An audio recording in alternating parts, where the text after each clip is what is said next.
Hey, Adam. Yes, sir. What's going on, man? Oh, nothing. Just getting back in the swing of things from my Disney vacation. Yeah. Did you get a chance to reflect on your true artistic self while you were there? I got a chance to reflect on my true commercial self while I was there. All right. Well, today it's gonna be a little different. Oh, shoot.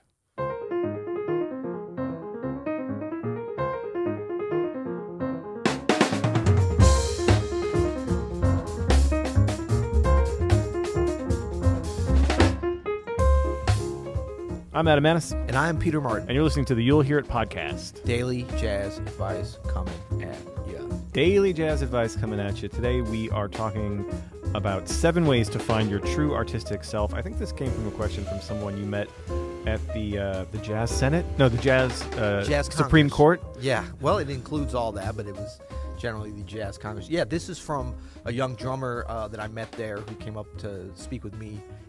And introduce himself after he was at my panel discussion. Real nice guy, Daniel. And Is he a listener? he's a listener. He's a fan. He's a listener. And he had this question, and I actually told him, I said, we're going to do an episode. He's like, no, you're not. And so, look, yes, we are. We aim to please, Dan. So I want to shout him out. He's check him out on Instagram at DMUSIX97. Oh, that's going DMU6. extra mile there, giving out his Instagram handle. Yeah. So check him. Yeah, so he was asking about, really just how do you, he didn't ask, can you give me 7 ways to, but we kind of added that in. I told him I was going to do that.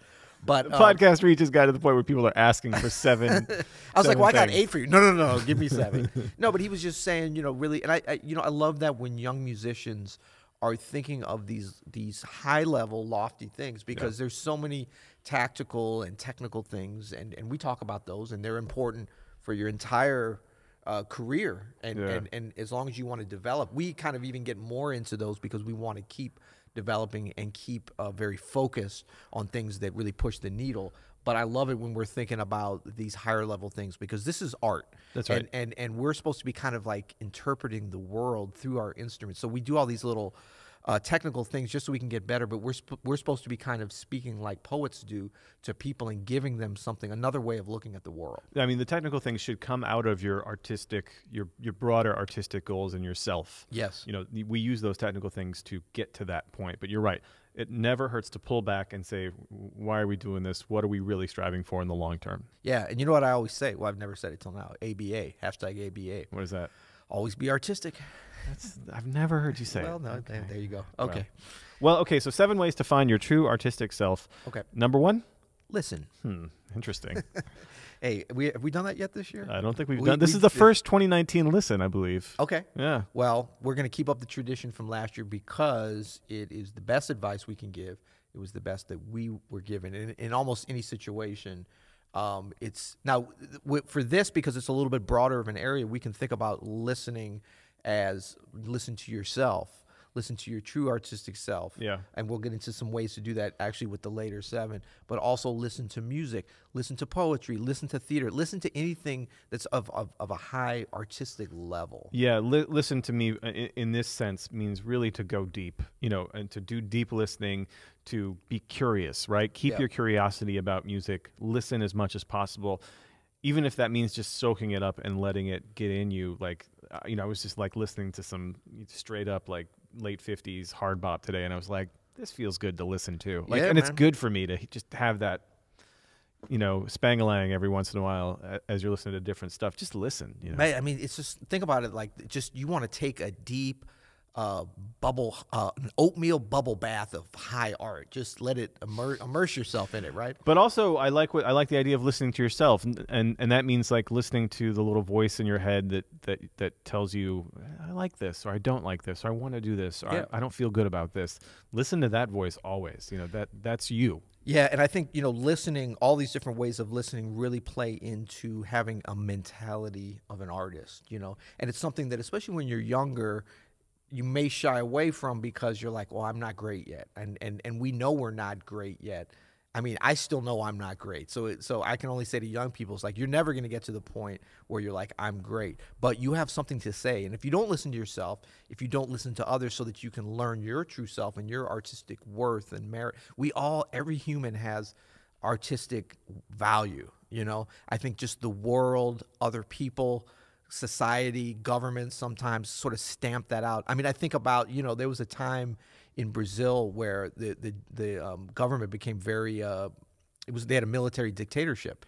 Actually, I think it may be happening again from what I hear. I think so. You know, cycling back. But there was a time when they banned the Brazilian national anthem. Well, they changed it to another one, and you weren't allowed to play the first. And normally you'd be like, well, most of these countries, they're kind of lame anyway, so whatever. But the Brazilian national anthem is like beautiful. Of course it's beautiful. It's Brazil. Yeah, yeah. So, I mean, you know, there's all different ways that stupid humans form groups or individually stamp this out. But if we're just born, you know, on a desert island somewhere naked, we're very artistic people. And but you got to listen to yourself to get in touch with that. I love this, man. This has already gotten super deep. Oh, man, come on. This is great. So number 2, we have live life. Yes. And I think this is such a crucial part of this. You know, anybody who follows like Nicholas Payton's Instagram, this is what he talks about a lot. Yes. About developing yourself as a person, living your life, you know, travel, make friends, make mistakes, fall in love, get your heart broken, get in an argument with people, meet strangers, like fail. Like, you know, you have to have all of that to be a truly insightful artist. Yes. To pick up all these things. And this term that I actually, until just a few days ago, I didn't embrace, but I'm like, F it. This is a new year. I'm going to embrace it. Live your best life. Are you living your best life? I mean, it's so corny, but you know what? It's kind of true, and I kind of like it, you know? And I found out my wife told me that's actually from Oprah. Started that. You know? Big surprise there. Yeah. She seems to be living her best life. Well, that explains the scarf. Yeah. And I mean, number 3. Yeah, let's move on. Number 3, check out different kinds of art. Yeah, super important. I mean, you alluded to in number 1 with the listen, but you know, I can't tell you how much I've learned about just art and form and ratios of doing things, from watching films and TV shows and reading books and going to museums and visual art. I mean, it's very, very important, and it's all connected. It's more connected than you think it is. Yeah. And most of the masters of especially jazz have been into these other kinds of art forms. Famously, Miles Davis and Thelonious Monk and all these cats Charlie Parker, like pretty much all the best players. All the best players, Coltrane, like they all had causation. Yeah, they all had interests in other mediums of art. Super important. Well, and that's the thing. Like when these first 3, and I think we're going to see all of them can be wrapped up together, but definitely these first 3, when you're living your best life, when you're embracing artistic things, you know, you can be hearing that a lot, buddy. When you're listening, and I mean, look, this is the checking out different kinds of art. It's looking at, listening, experiencing, embracing all these different things, and things that are challenging and things that are like easy for you to listen. I mean, you got to do all of it and deeply. Absolutely. Yeah. It's an important part about being any kind of artist, but overlooked, I think, from some musicians. Yeah. Number 4 is to be bold/confident. Okay. And this is super important, right? Yes. Bold and so as you're living your best life, do it boldly and confidently. So I think this really ties in with, you know, understanding our artistic worth, working on ourselves and our craft to be able to find it, refine it, and define it, but also being confident, not just once we get to the mountaintop, because you're never actually going to get to the mountaintop. Even when you're in the valley and you're going to that next mountain, be confident as you go up. I mean, if you think about a great mountaineer as they go up and down these mountains, they're not just like confident when they get to the top. They're confident as they start out. It's easy to be confident when you're getting close to the peak, but it's like enjoy the journey, and that becomes part of the process and part of your artistic development and makes it all the more meaningful what you have to say. And be bold, take risks. I think that's what this means to me is, like, you know, no one makes great art without taking really significant risks as far as just putting themselves out there and trying something new and trying to push themselves beyond maybe their comfort zone. You know, I can't tell you how many times I've said yes to things I probably shouldn't have said yes to, but I wanted to push myself. I felt like I could, even if I didn't know what I was doing exactly, I could handle it. Like that kind of confidence will serve you well. Absolutely. Yeah. And you have to show up to do that. That's part of the boldness. Yeah, totally. I mean, sometimes being bold is just showing up to something that you're unsure about. And then you have to have that confidence. And maybe if you don't, fake it, and then it'll come. But that's how you get in touch with your artistic. That's how you tap into, more importantly than even getting in touch with your own, is this kind of bigger energy of art and culture that's there for you to embrace and to become a part of. Totally. Yeah. Okay, so number 5, I love this one. Work and grind. Yeah, Every man. day I'm hustling, hustling. Absolutely. And so this is like, I mean, of course, we're always preaching this is like show up, but then do the work.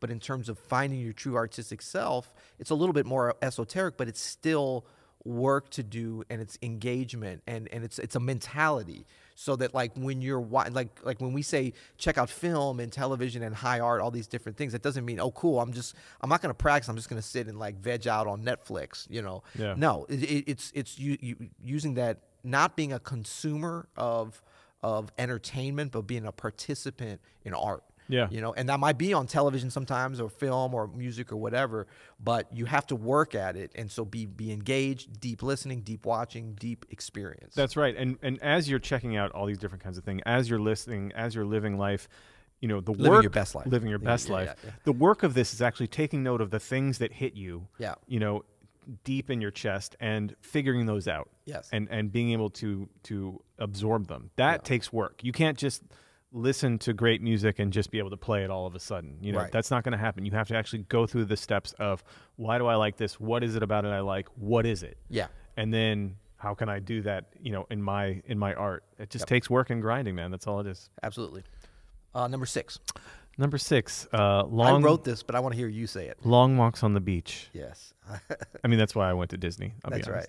A lot of fun fact. A lot of people don't know Orlando is not on the beach. Nowhere near it. Did you guys go to the beach while you were there? We did not. No, Okay. I wish we would. You know, you're not far, but after you do Orlando, you need about 4 or 5 days on a beach just to recover. that's right.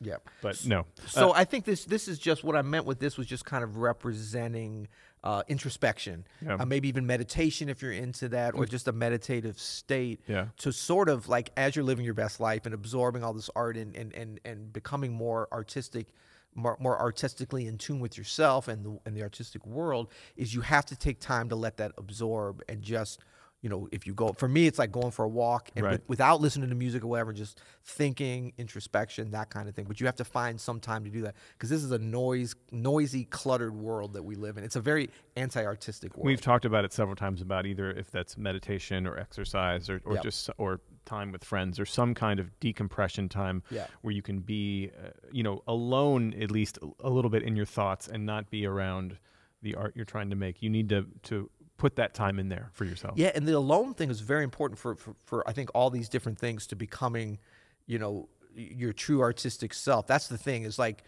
jazz music is a very communal music, which is one of the things I think we love about it. We've talked about this a lot. Yeah. And the participatory nature of it is wonderful. But the actual, you know, developing your artistic self is a very lonely process. There's a big element that needs to be lonely.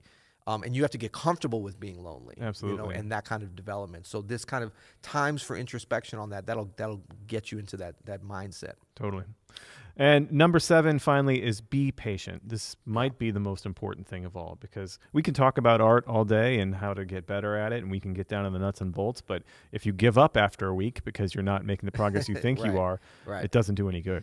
Yeah. So it's are you going to be able to live your best artistic life within 1 week? Probably not. Even if you if you followed all 7 steps, maybe. Yeah. But you have to be patient on a daily, weekly, monthly, yearly, decade type of basis. So when you're young, you don't have the benefit of being able to have actually experienced decades that you can remember at least. Yeah. So you have to kind of, you know, just go on faith. But that will come. Like as the decades start to go by, you realize you have time. And the process, like as you go through this, what's so important it's the journey. It's not the destination. So true, man. Well, that's great. Thank you, Daniel, for cornering Peter at the Jazz Congress. Yeah. Once again, Daniel, he's at DMusix97, at DMUSIX97 on the IG. Not the catchiest handle. Well, you know, I love how everyone puts in like their birth, like 97. Obviously, he's born in 97. I'm thinking. So, all right. So let's recap our 7 ways to find your true artistic self. Number 1, listen. Number 2, live life. Live your best life. Oh, live your best life. Sorry, that's right. Number 3, check out different kinds of art. Number 4, be bold and confident. He said meekly. Number 5, work and grind. Every day I'm hustling. Okay. Number 6. Take a long walk on a beach or Disney resort, possibly? Yeah, wherever you are. And number 7, be patient. Be patient. Good stuff. Do we have any ratings or reviews we want to? Occasionally, we've been known to spout those out. We always kind of do. Yeah. Okay. Yeah. While you're pulling that up, why don't I just say that you can leave us a rating or review. If you're listening to this on a podcast, leave the rating review either on Apple Podcasts or wherever you're listening to this, Stitcher, Google. Stitcher. Yeah, wherever you're listening, you can leave us a rating or review. YouTube, feel free to leave us a comment, whether you watch us on YouTube or not. I mean, check us out, see if you like it. If you only want to hear our sultry voice, no problem. You can still comment on YouTube. I was going to say we're very active in engaging, but it's more me at this point, let's be honest. I'm in there now because you keep calling me out. Yeah. Well, yeah. So that's going to be kind of our commenting place. You can always go to you'llhearit.com, pick up a T-shirt, all that kind of good stuff. Keep up with what we're doing. And you want to hear a review? No. Here's our latest review. This is 5. Yeah, it's only 5 stars. Yes. Thank you, Peter and Adam. You do a fantastic job. I've been enjoying listening to your podcast for quite some time. It's fun, educational, and inspirational. I give you 7 stars because you are one of the 7 best jazz podcasts. Kidding, you are number 1. Okay. Why, thank you. Man, he took us on an artistic journey with that rating, with that review there. Here are the missing 2 stars, and he puts 2 stars there. All the best, and I hope to hear it from you many more ahead by JazzCat1625 from Israel. Oh, nice. Little love from Israel, from the motherland. I like it. Cradle of civilization, maybe. I don't know. Well, you'll hear it.